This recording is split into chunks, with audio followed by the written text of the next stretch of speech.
പുസ്തകങ്ങളിൽ നമ്മുടെ കർത്താവായ യേശു ക്രിസ്തുവിനെ എപ്രകാരം വരച്ചു കാട്ടപ്പെട്ടിരിക്കുന്നു എന്നുള്ള ഷോർട്ട് വീഡിയോ പഠന പരമ്പരയുടെ അടുത്ത പഠനം തിമോത്തിയോസിന്റെ 2-ാം ലേഖനത്തെ കുറിച്ചാണ്.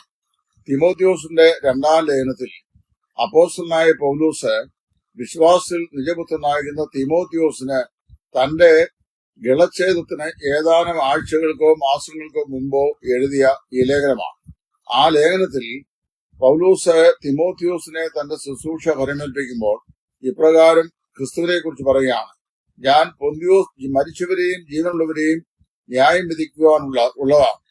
ഉള്ളവനും പൊന്തിയോസ് പീലാത്തോസിന്റെ നാട്ടിൽ നല്ല സ്വീകാര്യം കൈക്കൊണ്ടവനുമായ ക്രിസ്തുയേശുവിനെ സാക്ഷിയാക്കി നിന്നെ പ്രബോധിപ്പിക്കുന്നത്. കർത്താവായ യേശു ക്രിസ്തുവിന്റെ 2 അതുല്യമായിരിക്കുന്ന സ്വഭാവ സവിശേഷതകൾ ഇവിടെ അപ്പോസ്തലൻ പറയുകയാണ്. ഒന്ന്, പൊന്തിയോസ് പീലാത്തോസിന് മുമ്പാകെ നല്ല സാക്ഷ്യം പ്രാപിച്ച നമ്മുടെ കർത്താവായ യേശു. അതെന്താണെന്ന് ചോദിച്ചു കഴിഞ്ഞാൽ, യേശുവെ പീലാത്തോസിന്റെ പ്രചോദ്യത്തിൽ വിസ്താരത്തിനായി കേസ് നിൽക്കുമ്പോൾ നീ യഹൂദന്മാരുടെ രാജാവോ എന്നോട് പറയുക എന്ന് പറയുമ്പോൾ, നീ പറയുന്ന പോലെ ഞാൻ ആകുന്നു എന്ന് പറയുകയും, സത്യം എന്നാൽ എന്തേ എന്ന് പീലാത്തോസ് ചോദിക്കുമ്പോൾ, ഞാൻ സത്യത്തിന് സാക്ഷ്യം പറയുവാൻ തന്നെ ഭൂമിയിൽ വന്നിരിക്കുന്നു എന്ന് അവനോട് പ്രസ്താവിക്കുകയും ചെയ്ത നമ്മുടെ കർത്താവായ യേശു. ആ യേശു ക്രിസ്തുവിനെ കുറിച്ച് 2 വിശേഷങ്ങളാണ് അവിടെ പറയുന്നത്. ഒന്ന്, മരിച്ചവരെയും ജീവനുള്ളവരെയും ന്യായം വിധിക്കുവാനുള്ള ക്രിസ്തുയേശു. പീലാത്തോസിന് മുമ്പാകെ കുറ്റം ചെയ്യാതിരുന്നിട്ടും ന്യായം വിധിക്കപ്പെട്ട് ക്രൂശീകരണത്തിനായി ഏൽപ്പിച്ചു കൊടുത്ത നമ്മുടെ വാഴ്ത്തപ്പെട്ട കർത്താവായ യേശു മരിച്ചവരെയും ജീവനുള്ളവരെയും വിധി കൽപ്പിക്കാനുള്ള ന്യായാധിപനാണ്.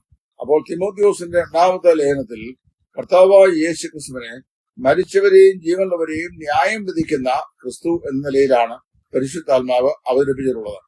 നമ്മുടെ കർത്താവായ യേശു ക്രിസ്തു അനധിവിദൂര ഭാവിയിൽ പ്രത്യക്ഷനാകുകയും കാലാകാലങ്ങളിലായി മരിച്ച് മാറ്റപ്പെട്ട ദൈവസ്ഥലിൽ വിശ്രമിക്കുന്ന തന്റെ വിശുദ്ധന്മാരും ഭൂമിയിൽ ജീവിച്ചിരിക്കുന്നവരുമായിട്ടുള്ള വിശുദ്ധന്മാരുമായി അവരെ സ്വർഗരാജ്യത്തിൽ ചേർത്ത ശേഷം ക്രിസ്തുവിന്റെ ന്യായാസനം 2 കൊരിന്ത്യർ 5:14, റോമർ 14:10 ഈ വാക്യങ്ങളുടെ അടിസ്ഥാന പ്രകാരം ക്രിസ്തു തന്റെ ന്യായാസനം സ്ഥാപിക്കുകയും അവിടെ സകല വിശുദ്ധന്മാരെയും കൂട്ടിവരുത്തി അവരുടെ പ്രവൃത്തികൾക്കടുത്ത് അവരെ ന്യായം വിധിക്കുകയും ചെയ്യും.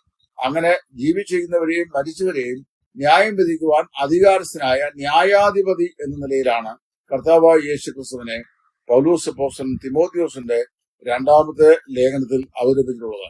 നമ്മെ ന്യായം വിധിക്കാൻ പോകുന്ന ക്രിസ്തു ഒരു നാളിൽ പ്രത്യക്ഷപ്പെടുകയും നാം അവന്റെ സിംഹാസനം മുമ്പാകെ ന്യായം വിധിക്കപ്പെടുകയും ചെയ്യും എന്നുള്ള ഉറപ്പേറിയ സത്യം തിമോത്തിയോസിന്റെ 2-ാം ലേഖനം നമ്മുടെ മുമ്പാകെ പ്രദാനം ചെയ്യുന്നു.